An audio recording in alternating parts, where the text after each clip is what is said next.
Okay. So yun, so good evening everyone. So ang magiging topic lang natin, especially dito sa Team Hong Kong, is building people in the power. So ito yung isa sa mga training na bubuksan na natin kung paano at ano yung mga gagawin natin if ever na as a leader, kung magiging leader, as a leader, o yung mga coming na mas magiging better person ka sa pagiging leadership talaga. Ito yung mga training na pinangahawakan ko talaga if ever na kung bakit ako nagiging ganitong tao at kung bakit mas nagiging level up ako. Ito yung mga personality na kailangan mo para mas maging tapat ka at is the same time magiging effective ka na leader. Okay? Yun, ayaw mag-next. Charing. So, yun. So, number one dito na pag-uusapan natin, relationship. Especially kapag once na isa kang leader, tama, kailangan marunong kang makikipagtungo sa isang tao o makikipag-relation. Diba? Sabi nga, if ever na sa isang relasyon, diba, in relationship, kailangan is isa ka sa mga taong alam mo kung paano, hindi ka lang sa umpisa magaling. Kailangan alam mo rin hanggang sa dulo kung paano siya gagawin. Tama? So as a relationship, Tama. nandito yung tinatawag na people don't care how much you know until the know how much you care. Di ba? So ibig sabihin, in Tagalog, walang pakialam ang mga tao kung gaano mo nalalaman hanggang sa malaman nila kung gaano ka nagmamalasakit. Tama, mali. Tama. Ah, Tama.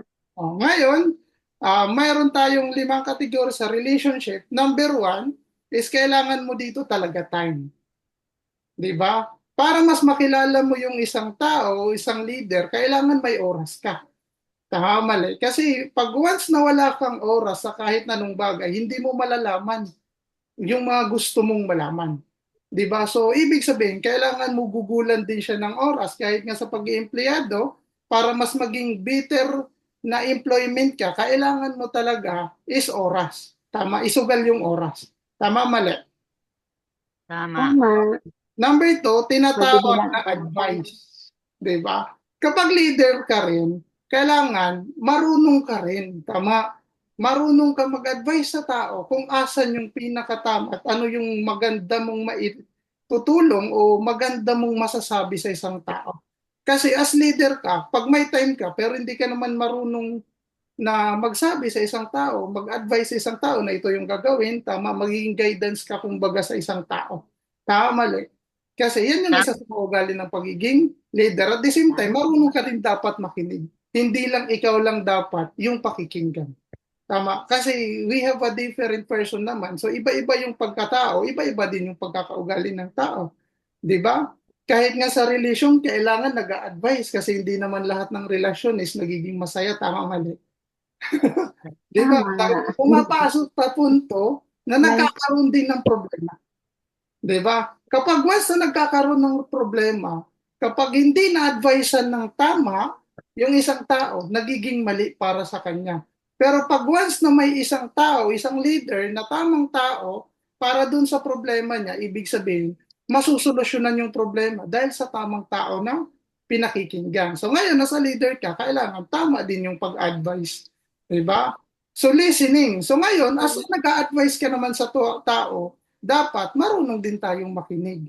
Kasi ang hirap naman tayo advice, hindi na natin alam kung tama o mali yung sinasabi natin, hanggang sa nagsasabi ka na ng point na hindi na siya bilong doon sa gusto niyang marinig. Tama? So ngayon, kailangan din natin tama. malaman kung ano yung side niya. So makikinig din tayo sa nararamdaman ng ating mga tao. 'Di ba? Hindi lang porket na may alam tayo, porket alam na natin lahat, o hindi pa naman natin alam lahat, hindi ka na makikinig sa mga tao. Di ba? Tulad sa nangyari sa atin sa fast natin na company na kahit anong sabihin mo, hindi sila nakikinig. Bakit? Wala ka daw resulta, hindi mo pa nagagawa to, kailangan ka muna maging ganito. So kung makikita natin, sa isang pagiging leader, wala sila doon sa relationship na tinatawag na listening.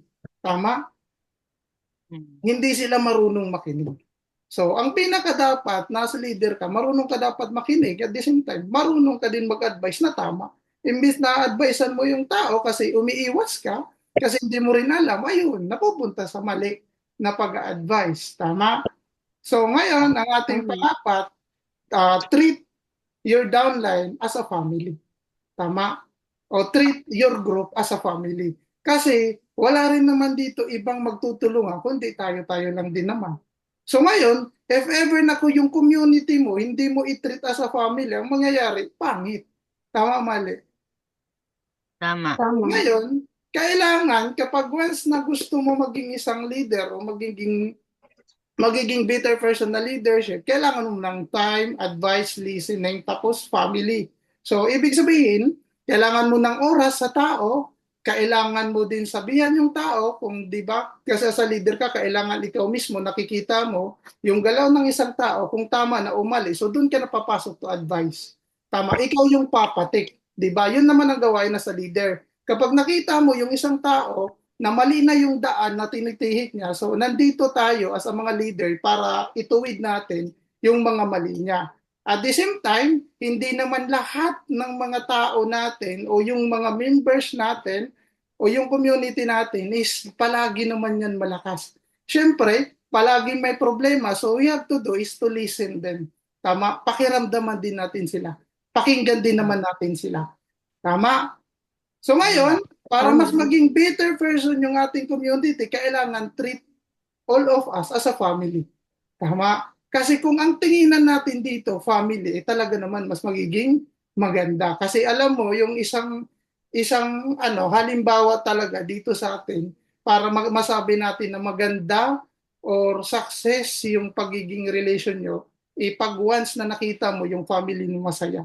So ngayon, ang hirap naman nito pag hindi natin tingnan yung ating community na hindi tayo magkakapamilya ang tingin natin kalaban na hindi pwede. Kasi kailangan ganito ako. Nawa, imbis na magtutulungan, hindi na. Diba? Kasi ang nakikita nila ay di pwede, kailangan ganito, kailangan kumita ko ng gato. Hindi na natin nakikita na trita sa family. So ngayon, dito sa relationship na to, kailangan may apat ka na ganitong ugali para maging tamang leader ka. Tama? Tama. Naintindihan ka? Okay. So yun. So sa ating pangalawa is tinatawag naman siya na communication. Okay, as a leader ka, kailangan marunong ka din makipag-communicate. So paano ba? Okay, so may tatlo lang tayo dito. Number one, hands on your business partners. Diba? Hands on, ibig sabihin, kailangan matiisin ka tapos nandyan ka para sa mga ano natin. So activity, active in group chat, syempre, number one, kailangan as a leader, marunong ka daw hands-on your business partner, ibig sabihin marunong tayong mawak na. Kasi kapag once na leader ka, lahat ng mga tao mo, kailangan nalalaman mo rin. Tama? So number two is kailangan active tayo in group chat kasi paano naman natin mapapadami o paano natin mapapasabog yung community natin as a tayo naman ng mga leader, hindi rin naman tayo active. Di ba ang ganda ng community natin ngayon kasi lahat tayo active. Tama, mali? Tama. Lahat tayo nagko-cooperate. Tama? Kapag Mm. once na mayroon doon nakita natin na isang tao na nanghihina, makikita natin at malalaman natin kagad.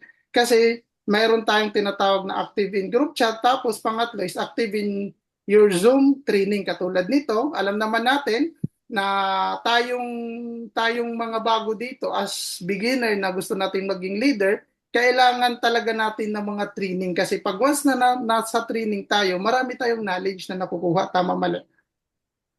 Marami Tama. tayong mga bagong mga learnings na kuha kahit sino naman sa atin dito pag nagsasalita kasi iba-iba rin naman na yung mga pinagdadaanan natin. 'Di ba? Iba-iba yung mga naging ruta natin sa buhay o kwento natin sa buhay na kung saan baka isa doon is nung narinig mo, naging motivational ka, naging motivate ka doon. Yun ang pinakamaganda kapag active ka sa lahat ng mga training na mayroon tayo. Yun yung isa sa mga communication. Hands on your business partner, di ba? So, yan, isa din yan sa mga kailangan natin. So, number three, trust. Okay? Dito tayo sa hindi trust ha, na ginagamit siya rin. Trust to na tiwala. Okay? So trust the products. If ever na nandito ka naman tayo sa negosyo natin, ang hirap naman dun, leader ka, pero ikaw mismo hindi ka nagtitiwala sa produkto natin. Tama, mali. So, kailangan tayo mismo, as nandito tayo sa PIP Global, kailangan ikaw mismo may tiwala ka sa produkto. Tama? Trust your company, especially kasi kapag once na ito, Okay, nagtitiwala nga tayo sa ibang produkto na hindi naman tayo kumikita. What if dito naman sa ating sariling kumpanya, sarili nating negosyo, hindi tayo magtiwala sa company. Tama? Trust your system. Okay? Especially sa system natin na mayroon tayo ngayon, kailangan ikaw mismo is nagtitiwala ka din sa sistema na mayroon tayo. Okay? Trust your business partner, syempre. So, kasi ang hirap naman nito kung yung nagtitiwala lang. Okay, is ikaw tapos hindi ka nagtitiwala sa business partner mo, definitely ang mangyayari, hindi magiging maganda yung relation. Tama, mali. Okay, trust yourself, especially kasi baka ikaw mismo na leader ka na o nandito ka, hindi ka nagtitiwala sa sarili mo. Yayaman ba talaga ako dito? Kikita ba talaga ako dito? Gadami ba talaga yung grupo ko? Di ba? So especially, bago mangyari yung kailangan, is ikaw mismo nagtitiwala ka din sa sarili mo. Yun ang isa sa mga kailangan. Siyempre, panghuli, trust in God. Tama, lahat ng bagay na nakikita mo, hindi yan mangyayari kung wala yung sa taas. Okay, trust the product. Ngayon, magiging magaan yung trabaho mo. Okay, magiging magaan sa pagbebenta mo kung ikaw mismo is nararanasan mo at ikaw mismo is naniniwala sa produkto na makakatulong talaga sa tao. Makakatulong talaga sa kakilala mo. Kasi alam mo, yung karamihan, ang pinakamali na nangyayari, Coach, bakit walang bumibili? Hindi mo kasi binibenta. Tama? Ang nasa isip kasi ng ibang tao ay baka hindi to effective, ay baka hindi to ano. 'Di ba? Kung may ganun ka na pag-iisip, definitely ang mangyayari hindi ka nagtitiwala sa product. Pero if ever naman na leader ka, kailangan ikaw mismo is 100% ka kasi iba yung bigay mo, iba yung galaw mo kung ikaw mismo nagtitiwala ka sa products. Tama? Pagkakita mo sa kanto, oy pare, may ano ako dito. Alam mo makakatulong to sa'yo. 'Di ba? Kasi may tiwala ka sa ating produkto. Okay. Trust the company, ito din. Ang iba naman dito na sumasali, bagang may guni-guni, ay baka ganito to, 'di ba? Ay ganyan yan. Alam natin if ever na leader ka, kailangan buo yung commitment mo. So ibig sabihin, nagtitiwala ka talaga sa company na itong company na to, ito yung isa sa makakapagpabago ng buhay ko. Kapag ito na ibigay ko sa tao na tulad nito, kasi ako yung commitment ko talaga pag once na nakakakita ako ng isang tao, hindi ko siya mapigilan, hindi ko i-chat. I-chat ko siya. May offer ako sa iyo, nasa sayo na lang if ever na gusto mo, pero pag gusto mo, pag-usapan natin. Pero panoorin mo muna itong video na ito. Tama? Kasi ito lang yung kumpanya na kaya kong maibigay sa iyo, hindi naman to kasi kung malaking kumpanya to, ikaw mismo hindi ka rin naman papasok. Tama? O ngayon, itong kumpanya na to, hindi ko naman i-offer sa iyo to na hindi mo kaya. Ibig sabihin, nakikitaan kita ng potensyal na kaya mo rin itong gawin. Trust your system, especially sa system natin. Marami, di ba? Hindi naman lahat ng papasok is nagtitiwala sa system. Ang iba, nagdududa yung, totoo ba talaga to? Nakikita ko 360, di ba? Totoo ba talaga to? Kikita ko ng 30,000 to 40,000. So definitely, ang nangyayari kasi doon, hindi kasi tama at at the same time, hindi kasi nila natututunan kung paano yung sistema gumagalaw. Kasi imaginein mo na lang, kung yung ibang tao na nagpa-franchise sa ibang company, halimbawa sa Jollibee, tama, kung hindi sila naniniwala sa system nila doon sa Jollibee, ibig sabihin, hindi marami yung nagpa-franchise. Kasi kung bakit naman marami yung nagpa-franchise, kasi nakikita nila, 3 to 5 years, mababawi nila yung pera nila. Tama? Ibig sabihin, yun yung sistema na kailangan natin na paniwalaan. Trust the business partner, especially kapag once na ginagawa mo yung isang negosyo, ang isa sa makakatulong lang naman sa atin dito is yung mga business partner natin. Kasi hindi naman tayo pumasok na alam na natin kaagad lahat, di ba? So ngayon, may hindi tayo alam, so kailangan natin magtiwala sa business partner natin na ikaw mismo sa leader, paniwalaan mo yung tao na ay kaya niya to magpaliwanag, alam ko, naniniwala ko sa kanya, kaya niyo to ipaliwanag, kaya niyo to gawin, kasi kahit ako, nagsimula naman ako doon. So ngayon, ang nangyayari kasi sa iba, imbes na mag-develop yung tao, pinipigilan nila.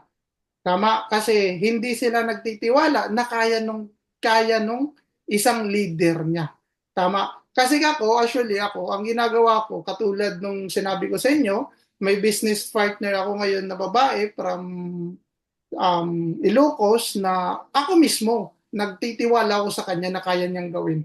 na tatlong tao yung kinakausap niya so far doon sa system na mayroon tayo, doon sa presentation natin, nasabi ko sa kanya, alam ko, nagtitiwala ko sa iyo, na kayang-kaya mo to. Para mas mamomotivate din siya. Ngayon, nalalaman niya hanggang sa ngayon, na-excited siya, tapos nakikita ko yung development niya kasi gusto niya, latagan niya rin ako kung bakit hindi sumasali.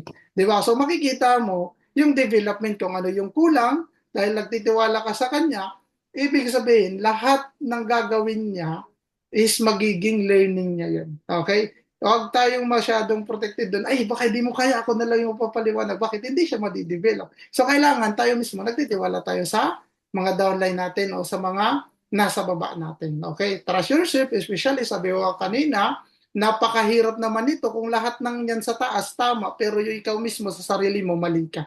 Maling tao ka. Ikaw mismo nagdududa ka sa sarili mo. Tama. As a leader, kailangan 100% tiwalang-tiwala ka sa sarili mo. Kailangan, pag sinabing gwapo, gwapong-gwapo ka nun. Walang pwedeng magsabi sa iyo, sarili mo na lang, pinagdudahan mo ba? Gwapo ba talaga ako? Diba? Ang pangit naman nun.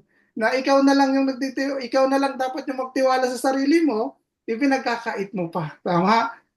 Kaya ako, kahit ano mangyari, kahit na ano yan si Brian sa sarili ko, sabi ko, walang magagawa bro, kasi sarili ko to, kailangan gawa po ako kahit saan ako magpunta. Tama? Kailangan believe na believe ka palagi sa sarili mo.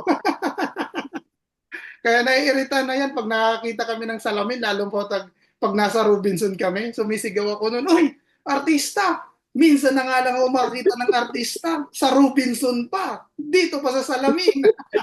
Kaya nagtatago minsan yun. Lalo pag nasa CR kami kasi ang laki ng salamin ng Robinson. Gumisigaw ako dun sa CR. Napakagwapo nung dumaan. Ganun ako katiwala sa sarili ko. Diba? Especially, trust in God. Kasi lahat ng bagay na mangyayari sa'yo, siya yung nag-create. Okay, hindi naman natin makukuha lahat ng bagay kung hindi niya ginawa. At hindi niya gagawin yung mga bagay na yun para tingnan mo lang. Hindi niya rin gagawin yung mga bagay na yun para inggitin ka lang. Ginagawa ang lahat ng bagay ng nakikita mo para kunin mo. Maswerte nga tayo kasi nakikita na natin. 'Di ba? Imaginein mo na lang yung gumawa nun, kung paano nila nagawa doon nang wala silang tinitingnan. So mas ma-motivate tayo doon sa mga tao na yon. 'Di ba? Imaginein mo lang ang cellphone. Paano nila naisip 'yun habang wala silang sinusundan? Tayo, lahat ng system na mayroon tayo, may proseso na. Tama. Ano gagawin natin? Sundan na lang yung proseso para mangyari sa iyo yung mga nangyayari sa kanila. Tama, mali. Tama. Oo. Tapos tayo, imbes na kunin na lang natin, solusyonan natin yung problema na yun, naging mas problemado pa tayo doon sa nag-imbento sa mga bagay na yun. Imagine mo, sasakyan. Bakit nagkaroon ng sasakyan? Nagsimula lang sa kabayo. Di ba? Lahat ng problema, sinusolusyonan ng Diyos. Ang problema lang, tayo, hindi tayo nagsosolusyon sa sarili natin problema. Di ba? Imaginein mo. Alam mo, lahat ng problema, kahit solusyonan mo, problema pa rin. Gusto nyo malaman kung paano. Okay, ganito. Dati, ang problema dati, daan. Tama? Pag once dumadaan yung tao, ang sinasabi ay napakadumi naman itong daan na to, ang daming damo. Ngayon, ang ginawang kalsada. Tama? Nagkaroon ng kalsada, hindi muna sementado. Tama? Yung daanan lang muna na may pangtao. Ngayon, ang reklamo naman ng tao, napakaikli naman nito. 'Di ba? Napakabato-bato, mahirap kasi masakit sa paa. Ngayon, ang ginawa ng Diyos, ang ginawa niya, linagyan ng semento. Ngayon, ang problema naman sa semento, ang nagiging problema naman nila, may ano na, may sementado na, malinis na, pero naging problema na mas naging malayo. Siyempre, kailangan mong maging malayo kasi may mga bukid-bukid. So, nagrereklamo din ng tao. Imbis na mas madali dito yung daan, bakit ginawang semento, mas lumayo tuloy. Tama. Ibig sabihin, sinusolusyon na nagiging problema, katulad sa sasakyan. Problema ng tao dati, naglalakad lang. Tama. Ang laking problema naman, ang layo nito lalakarin. So, binigyan ng kabayo. Ngayon, sumasakay sa kabayo. Ang problema naman, kasi ilan lang ang may kabayo. Tama. Ngayon, ang ginawa para mas maging mabilis ang transportation, diba? Linagyan ng sasakyan. Ang problema naman sa sasakyan, kasi hindi lahat nakakasakay dun sa sasakyan. Tama, mali. Diba? So, yun, sinolusyonan uli ng sasakyan. Sabi ng iba, malayo, papuntang halimbawa dito na lang sa Marto, Manila, napakalayo. So ginawan din ng Diyos ng eroplano. Okay. Ang problema ng sa eroplano, hindi rin lahat nakakasakay doon. Tama? 'Di ba? Ang iba pa rin bus. Ibig sabihin, lahat ng bagay, pag sinolusyonan ang problema, may problema pa rin kaakibat. Pero, kumukunti na lang, nasa tao na lang talaga kung paano niya gagawin yung bagay na yun na magiging positive talaga sa kanya. Mali. Tama. Di ba? Tama. Ngayon, ang nangyari, naging highway na. Tama, nagkaroon na ng mga sasakyan. Ang problema ngayon, traffic. Mali. Nasolusyonan na, napadali, nagkaroon ng mga vehicle, napadali yung pagpunta mo, pero ang problema naman yan, dahil napadami na, traffic na ngayon. Diba? So ngayon, ang gusto naman nila, ang hirap naman sumakay kasi traffic na. Diba? Ang hindi nila nakikita, hindi sila kasi tumitingin uli doon sa baba. Ang tinitingnan kasi nila, kung ano na sila ngayon, dapat ganun lang sila. Alam naman nila na traffic, bakit nagdadala pa sila ng mga sasakyan? Pwede rin naman sila mag-commute.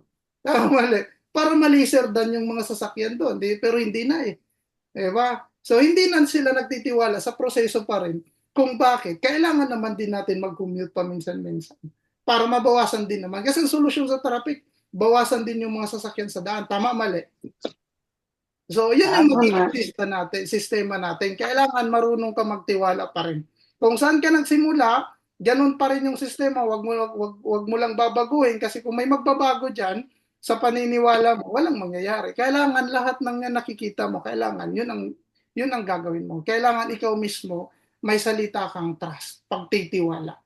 Kasi gaano ka positive yung isang tao kung ikaw mismo wala kang tiwala sa sarili mo, sa produkto, ka company, tama, sa business partner, sa sarili mo, diba? Sa Panginoon, lahat yun magiging useless. Mali. Kaya ikaw mismo. Okay. Okay. So yun. Dito naman tayo sa respect. Okay. Respect. Ano ba number one sa respect? Respect. Okay. Respect your position and blessing. Okay, yun ang nakakalimutan ng lahat. Tama. Kung ano na yung nagiging posisyon mo, kung ano na yung nararating mo, kailangan marunong pa paling rumispeto. 'Di ba? Kasi lahat ng yung posisyon lang yun. Tama. Maliit man o malaki yung blessings na natatanggap mo, kailangan marunong ka pa rin rumispeto. Wala kasi yan sa laki at saka sa liit.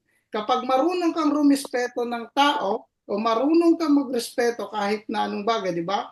So sa posisyon mo, marunong ka pa rin kahit anong yung posisyon mo, marunong ka pa rin rumispeto sa tao, kahit gaano ka nakataas, gaano ka nakayaman, marunong ka pa rin magrespeto, mas magiging madali at magiging magaan yung blessings na paparating tayo. Tama, mali? Kasi ang nangyayari sa karamihan, kapag once na kumita ng malaki, ang hirap na. Di ba? So, yun yung nagiging mali ng karamihan. Okay? Nagkaroon lang siya ng blessings na maliit, ipinagyabang na. Pamilyar. Di ba? So, di ba? So, ang nangyayari, imbes na magiging maganda pa yung blessings kasi hindi siya naging marunong rumespect, siya na yung iniiwasan. Di ba? Iba pa rin, kahit gaano kalito kalaki yan, walang nagbabago. Marunong ka pa rin rumispeto, tama. Mas magiging magaan yung blessings sa'yo. Respect your coach, mentor especially, di ba? Kasi yung iba kasi, dahil katulad dati, okay, ang pinakaano doon, kahit coach ka na, tama, tapos may coach pa, imbis na re-respetoin, hindi na. Kasi kung ano yung puno, ganun din yung bunga. Tama, hindi ka naman pinakikinggan sa taas, hindi ka rin. Pag sinabi sa taas, na aralin mo yung ganito, doon ka lang mag-aaral. Hindi na nadidevelop. Tama? Kasi yung iba, ang nangyayari, narinig lang nila, akala nila, mentor, coach na coach, mentor na mentor. So sa business natin ngayon, kailangan sa bawat isa sa atin, ito, meron tayong ganitong systematic pa rin. Kasi ang pangit ng mundo kung pag walang ganyan, tama? Akala ng lahat sila magaling, akala ng lahat sila kailangan papakinggan. So kailangan pa rin natin ng mga mentor, okay? At saka coaches, nagagabay, especially kayo na nandito ngayon, mga coach na eh. Ito si Ma'am Lane, si Ma'am Maras, tama? Ay, nandito pala si Jim Hill, no? Okay? So, ganun. Ibig sabihin, kailangan yung respect pa rin, tama? Respect your business partner, ito yung pinakamaganda. As long as nagninegosyo ka, kailangan nandun talaga yung respeto. Tama? Hindi katulad doon, Mm. okay? Balik na naman tayo doon na kailangan buksan pa yung account. 'Di ba? So, ibig sabihin yun yung wala. Tama. Ang pinakaimportante sa ganitong larangan ng negosyo, kailangan mo ng respeto. Kasi sa bawat tao, may mga pinagdadaanan, kung kahit na doon na lang sa sarili niya na pagrespeto, mas magaan pa rin yun. Kasi mas magiging magaan yung negosyo na ginagawa natin, mas magiging malaki at mas lalago yung ating community kung marunong pa rin tayo mag-respect sa bawat isa. Tama? Okay, sa bawat business partner natin, sa mga coaches natin, di ba? Yun ang pinakamaganda dito. Huwag natin kakalimutan kahit anong bagay kapag once na sinamahan ng respect o respeto, magiging madali sa iyo yung blessings. Tama? Okay. Tama. Humble yourself. Okay. Be humble pa rin. Tama. Hindi pwede na kortit na kumita, naging mataas na. Diba? Porkit na naging ranking na or naging ano pa man yan, mas naging mataas na sa'yo. Diba? Ang pinaka-importante dito, kung ano ka, tama, kung ano yung nare-receive mo, kung ano yung mga blessings na dumadating sa'yo, be humble pa rin. Tama? Kasi hindi naman talaga yun ang nakakapagpabago sa'yo. Diba? Ang nakakapagpabago sa iyo, kapag once nawalan ka na ng tao dahil sa hindi ka na humble sa sarili mo, nagiging mataas ka na, ikaw mismo yung sumisira sa sarili mo. Tama? Ikaw mismo yung nagtutulak na sa tao na lumayo. Hindi mismo yung tao yung nagtutulak sa iyo para layuan ka. Ikaw na mismo yun. Tama, mali. Kasi kung ikaw mismo, Tama. o kung magiging tamang tao ka, tama, magiging humble ka lang, ikaw mismo nag-a-attract sa tao. Hindi ikaw mismo yung nagtutulak sa tao. Kasi alam mo, kahit kunting kilos mo, kapag nakita nila na hindi ka na humble, sasabihin, napakayabang naman ito. Diba? Sasabihin na, ay sus, ano yan? Kasi ganito, ganyan. Ikaw mismo yung nagtutulak na talaga sa tao na lumayo sa'yo. Pero kung lahat ng bagay, magiging humble ka lang kung anong meron sa'yo, ikaw mismo nag-a-attract sa tao. Di ba mapapansin mo sa isang tindahan, asang mas maganda na bilhan, yung halos ipakain na sa'yo yung gulay, o yung taong hindi ka naman lang inaalok, parang makikurious ka, ba hindi kaya ako inaalok nito? Kaya familiar sa palengke, pag pumunta ka doon, Sir, gulay, gulay, presko to, presko, halos ipakain na sa yung gulay eh. Hikain ka pa dito. Imbes na bibili ka, hindi na eh. Kung Tama. mapupunit lang yung damit mo, mapupunit tayo. Dito ka talaga. Mas presko to. Imbes na bibili ka, hindi na. Diba, realize nyo sa mall, imagine nyo, pagpapasok ka ng mall, pag walang sumusunod sa'yo, ang sarap magtingin. Pero pag once na may sumusunod sa'yo, parang ang naisip ni statue ata, tingin sa akin ito. Di ba? So, imbes na bibili ka, wala ka rin ng gana. Diba? Imbes na magsusukat ka lang, hindi na kasi sunod ng sunod eh. Diba? So, iba pa rin kapag Tama. once humble pa rin, tama? Kailangan natin maging humble pa rin sa lahat ng bagay. Hindi porket nakapunta ka lang sa tingin mo is hindi na siya kasi hindi ka na humble eh. Tama? Magiging marunong ka na maging maliit sa tao, magmamaliit ka na sa tao, na kailangan, pag once na leader ka, kailangan hindi yun, hindi attitude nun ng isang pagiging leader. Di ba? Ang isang attitude ng isang leader kasi kailangan maging humble ka, marunong madali ka pa rin malapitan, 'di ba? Marunong ka pa rin makinig, sabi ko kanina. So yun yung mga ng isang tao, okay? So ngayon, wala kang tanong doon. Build your group, okay? So kailangan sa pagbi-build naman ng grupo, as long as nandito na tayo, ito naman pag-uusapan natin kasi leader ka na, at isa ka na sa mga inspiring leader na nandito, so kailangan build your group, okay? Paano mag-build ng grupo? Observe in other group. Diba?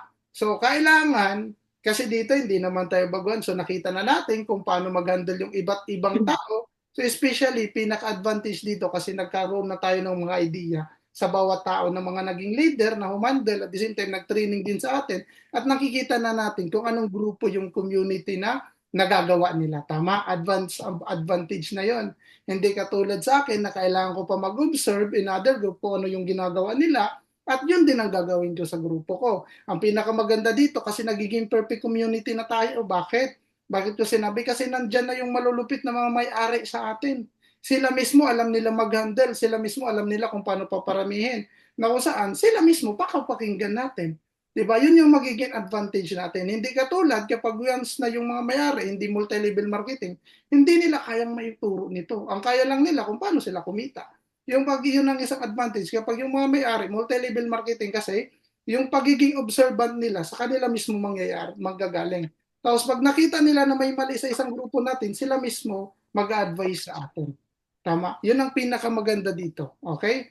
Build your group. So number one, kapag magbe-build ka, kung gusto mo mas maging better na grupo, ang kailangan mo, kailangan observe in other group. Yun ang pinaka kailangan. Hindi porket na may grupo ka na kailangan nang isipin mo sa grupo, ito na yung perfect na grupo. Ito na yung pinakamagandang grupo. Tama. So ngayon, ano nangyari? Naging kulto. Okay? Wala nang pumapasok na knowledge. Kasi ayaw na eh. Perfect na daw eh. Di ba? Imbes na lumaki, hindi na. Pabaon. Di ba? Kasi yung knowledge, yun na lang. So, kailangan marunong tayo mag-observe. Okay? Brainstorming, ito yung pinakakailangan sa isang grupo. Kailangan nagbe-brainstorming, hindi palaging na ikaw, ganun, siya, diba? So, kailangan brainstorming din. Kasi napupuno din yung cup at the same time, kailangan binabawasan din natin yan. Para mas yung mga knowledge na papasok is makukuha din natin. Tama, ma-absorb natin ng much better. So, mentor, okay, monitor your growth. Ibig sabihin, ikaw mismo as a leader, kailangan marunong ka din mag-monitor. Nakikita mo yung mga weaknesses ng ibang grupo, yung mga leader na, ay, parang humihina tong team na ito, kailangan ko puntahan, kailangan ko kausapin. Tama? So, ganun yun, para mas lumaki yung organization mo. Ay, parang humina itong kaliwang grupo ko na. Halimbawa, ay, parang umano tong Team Zambales ko. Wait nga, tatawagan ko ang mga leader ko. 'Di ba? If ever na kaya mo naman silang kausapin, isa-isa, much better yun.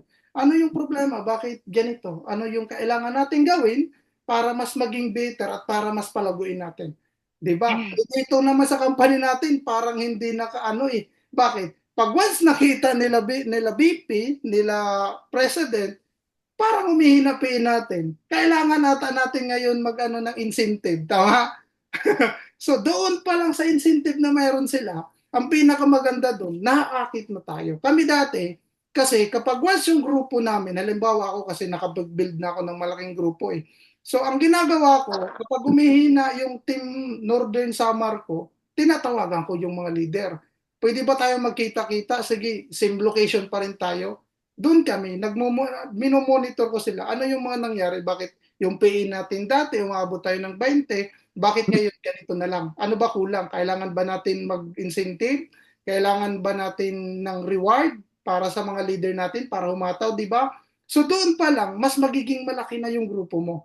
Bakit? Kasi pag-uusapan lang naman yun ng mga leader. Okay, ganito, mag-reward tayo sa kanila. Sa makakahit ng ganito, kailangan bigyan natin ng reward 10,000 another. Kumita na siya ng 30,000, may 10,000 pa siya, mas matutuwa. Di ba? Kasi alam mo, kapag ang isang tao, kapag ang isang kuan, 'di ba, yung isang grupo, pag walang nagbabago, katulad na lang halimbawa kumain ka sa isang restaurant, 'di ba? Kailangan yung isang restaurant sumasabay dun sa mga event. Ang pangit naman noon, Halloween, pero yung nakalagay dun, heart. Tama mali. 'Di ba? So kailangan din nila magbago. Christmas pero nakalagay doon Halloween. 'Di ba? Parang mali yung event dito ah. Parang mali yung napasukan natin ah. So ibig sabihin, okay, kung nagmo-monitor ka sa grupo mo, ang pinakamaganda doon kasi makikita mo kung ano yung mga pagkukulang, 'di ba? Ano yung mga dapat mong gawin para mas ma-build up, tama? Para mas mulaki, yun, mabibuild mo yung grupo mo ng tama. 'Di ba? So, ikaw mismo as a leader, kapag ginagawa mo 'yun, makukuha at makukuha nila, yung leader na kakausapin mo, sila yung kakausap sa baba nila. Tama, may ipagmamalaki na yung mga leader mo. Pag nagmo-monitor ka na isang leader, yun yung pinakamasarap kasi nakikita. Katulad sa ngayon sa community natin, 'di ba? So napakarami natin ngayon sa community, may Hong Kong tayo, especially dito Hong Kong, 'di ba? So nakikita natin kung sino yung mga nag-stand out na leader. Kayo mismo 'yun. At ito na kayo ngayon. Okay? So ngayon, makikita nyo sa baba nyo, mamumonitor nyo sila.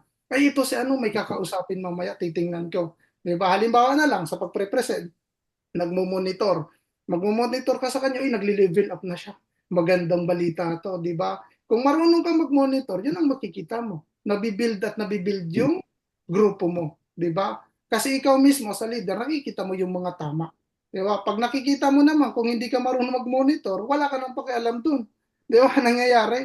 Pag once sinabi, Coach, gusto ko ng ganito, yung ano, gusto kong matutunan, hindi, balik ka dun. Aralin mo lang yun. Dun, matututunan ka. So, hindi na siya nagiging ano sa monitoring. Hindi na nila nagagawa yung pagbibuild ng grupo. Paano lalaki yung kung katulad ngayon, palaging ganun. 'Di ba? O ngayon, si downline, may kumausap din sa kanya na downline, ang sinabi, alam mo, mag-aral ka lang doon. Lahat yun, makukuha mo doon. Eh, ikaw nga mismo, wala kang natutunan doon. Ano yung aaralin niya doon, di ba? So, ang mangyayari, ayun, monitoring hanggang sa nagpasa-pasa na lang. Iba talaga ang monitoring. Kapag once ikaw na mentor ka, namomonitor mo yung tao, uy, parang kulang sa kanya ganito, ito na lang yung kulang para ma-build up namin. 'Di ba? So, iba pa rin. Okay? So, weekly meeting, especially tayo dito sa Suprema Travel, di ba? May weekly meeting tayo, especially mga owner yung nagmi-meeting. Ito yung pinaka-importante. Okay, bakit? Ano rin naman yung maituturo natin sa mga tao kung tayo mismo hindi tayo nag-attend ng training, tama? So kailangan nasa leader ka, may training kang ina-attenderan o ina-attendeha, 'di ba? Uma-attend ka ng mga training o mga meeting, bakit? Yung meeting na yun, pwede mo rin itong maitulong doon sa grupo na binibuild mo.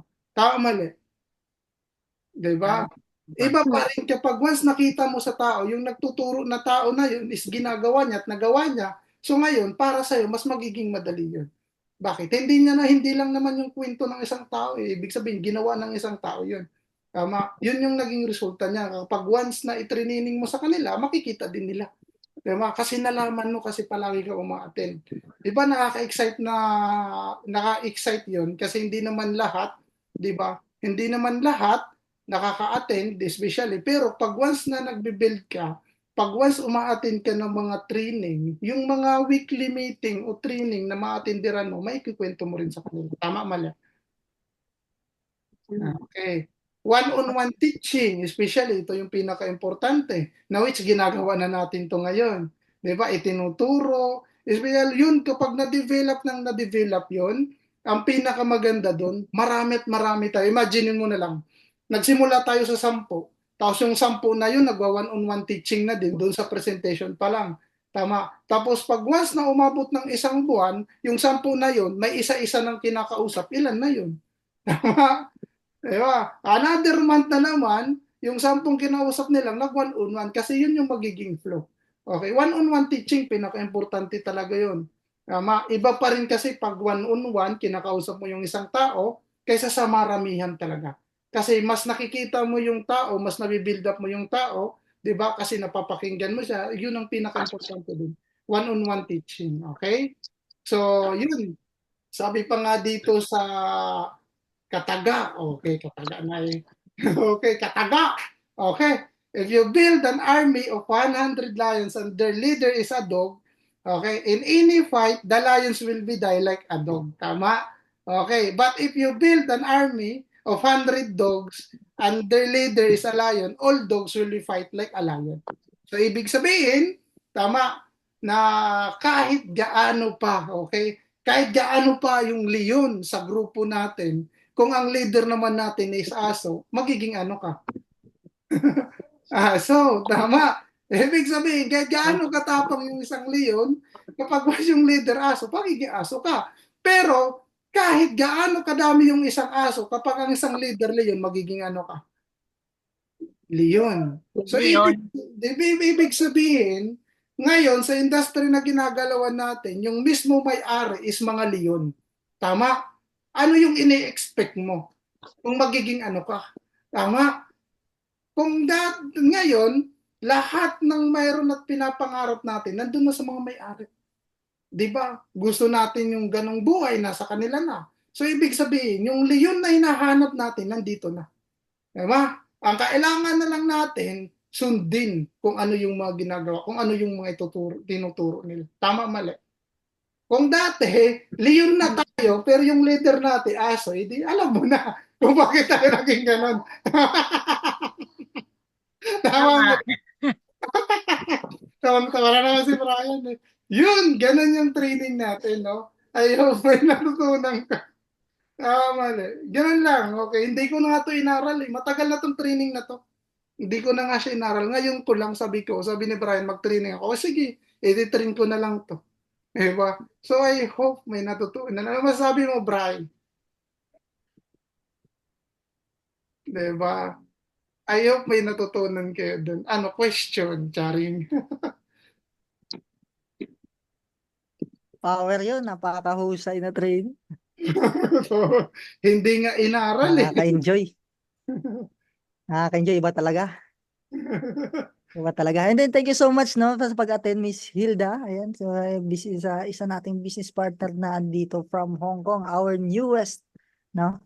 Our newest business partner from Hong Kong, Miss Hilda. Yun. Palakpakan! Welcome. Pumalakpak din naman kayo, wala kayong support ha. Bayan ha. Joke lang. Thank you so much, Coach Erickson. Sino pa yung may gustong i-share before mag-end yung ating meeting? Sino may mga gustong i-share? Ito, by the way, gusto ko lang ipakilala sa inyo, no, Miss Hilda, isa sa mga malulupit nating leaders din dito, isa sa mga makakasama mo, no, isa rin sa mga pwedeng makatulong sa iyo, Miss Hilda, kung nakikinig ka man ngayon, no, is nandito si Coach Jinwell. So pag-usapang online, no, pag online advertisement, online system, online na pagbebenta, naandito ho si Coach Michelle. Okay? Nandito ho yung mga kailangan mong support or pinaka-needed mo, no? Miss Hilda, kompleto ho tayo. Okay? Nasa sa atin na lang ho na pag-usapang advertise, gusto mong matuto kung usapang online, ayan si Coach Michelle naandyan. No, kung Yes. usapang online, walang iba yan kundi si Coach Jenwell. Bakit si Coach Jinwell ho yung mismong, ako po mismo nagsasabi na si Coach Jinwell, hindi ko kaya yung kaya niyang gawin. About sa website, wala po akong knowledge doon. Kaya kung about sa website, about sa online system, Miss Hilda, na andyan si Coach Michelle and Coach Jinwell to support you. So, pwede ka ba, or kaya pa bang makapag-open ng camera kay Coach Jinwell para makita ka ni Miss Hilda? Nandiyan ba si Coach Jinwell? Oo, coach. Actually, nakahiga na rin ako ngayon eh. Kasi, Ah, nakahiga na ako. Siguro, nakaiga na pala siya. next meeting natin. Ayun, next meeting na lang daw, Miss Hilda. Suspense muna. Next meeting Curious for muna ako. Coach Brian. Kailangan nang sumayaw ni Coach Junel. Sasayaw na talaga yan. Nag-open cam na siya. Next meeting. Miss Hilda, kaya bang makapag-open cam para makita ka namin? Kasi nakita lang nila yung sa banner lang eh. Di ba mas maganda yung makita ka namin sa camera. Kaya bang makapag-open cam? Our newest business partners from Hong Kong. Ganun kalakas yung Hong Kong, di ba? So tututukan natin yan. Di ba? Lahat kayo same ng goal kaya tatrabahuin natin, di ba? Lakas ng Hong Kong, no? Galing. Pero Congrats, mo, Hong Kong team. lahat to.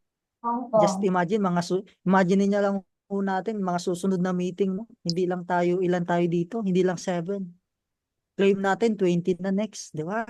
30, 40 na puro taga Hong Kong yun. Just imagine kung makera nyo lahat ng Hong Kong, kayo na yung magmamayari ng Hong Kong. Imagine niyo na lang yun. Di ba? Yung feeling na ano ba? By the way, announce ko lang, no? Uunahan ko na lang dito sa announcement dito. Bukas, maganda yung magiging training natin kasi magkakaroon tayo ng session na presentation flow. So, para lahat magkaroon ng idea kung paano yung ginagawa naming flow sa presentation. Kasi maganda ho na bukod sa napapanood nyo kung paano kami mag-present, is maalam nyo rin kung bakit ganito yung flow nito, bakit ganito yung sinasabi ni Upline Erickson sa ganitong slide, bakit ganito yung sinasabi sa ganitong slide. So maganda ho yun, 11 p.m. Philippines time. So siguro kaya ba natin, coach, mas maaga masimulan yung training at least 10 a.m. para hindi ho makatulog si Miss Suarez tsaka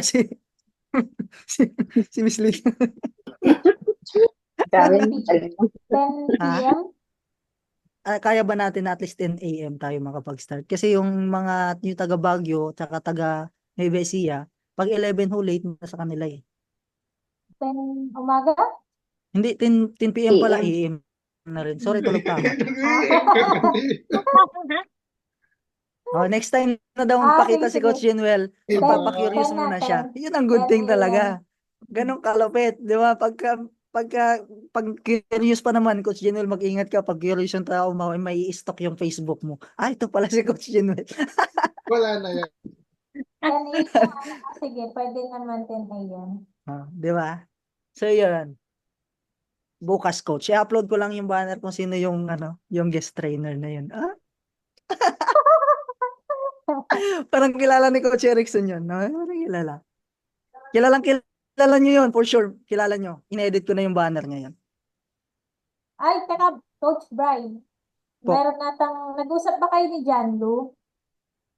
Ano yun, Coach, ng pagka mag-conduct siya ng broadcast, naka-record pa, upline Erickson pa, stop na lang siguro. Ayaw, lang. okay. Saglit lang. Hindi daw alam